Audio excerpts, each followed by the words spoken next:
I got to understand recently through my daughter when she went for a particular photography class, where we understood when you read, you tend to imagine the particular character which is there in your book. So as a child, your imagination, it grows.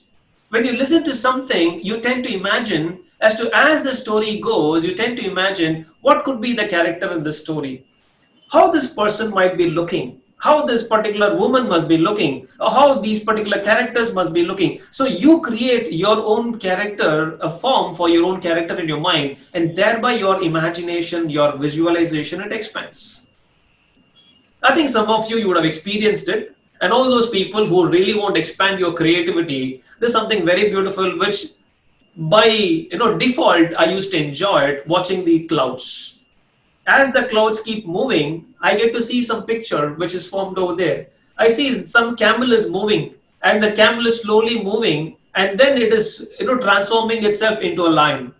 And then from there, another line, as it moves, it transforms into a particular elephant, and then into a particular tree. Oh, I keep imagining the different forms of the cloud.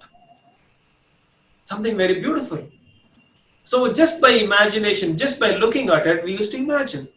So sometimes when there is so much of a television, your imagination is killed. When you see more and more of these movies, so there was a time when I was so fond of Karna. And I used to read so many, novels on Karna. And I used to, I grew visualizing, I had my own character called Karna. This is how Karna would look. Then all those things I really enjoyed visualizing Karna. But after seeing this Mahabharat serial, I think most of us, we would have, that guy who comes in that pink robe, he happens to be Karna. So much I've seen that Mahabharata serial, and so much I got glued watching that particular scenes when Karna would come. Now today, the moment I think of Karna, I don't have a choice but to think of the character called Punit. I think that is what his name is, who acted in that particular character called Karna in Mahabharata. So right now, for me, Karna means that particular person who acted as Karna is implanted into my system. But prior to that, I had my own imagination of a character called Karna, which now I forgot how he used to be. How my original Karna used to be, I don't know. Now this person has replaced my original Karna because technology has taken over that. So when children are young, the more and more they keep watching televisions and movies and mobiles, the creativity, their imagination and their visualization, it gets truncated. So that is why maybe they said, don't watch too much of a television. It's always good that you get to read.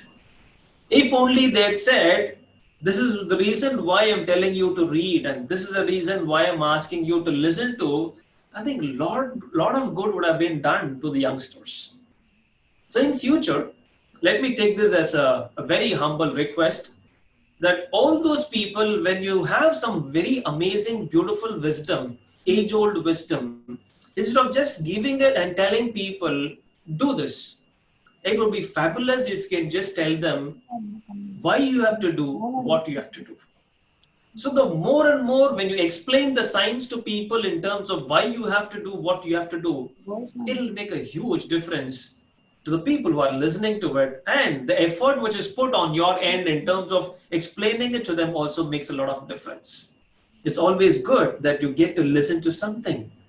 And now we understand why they said what they said.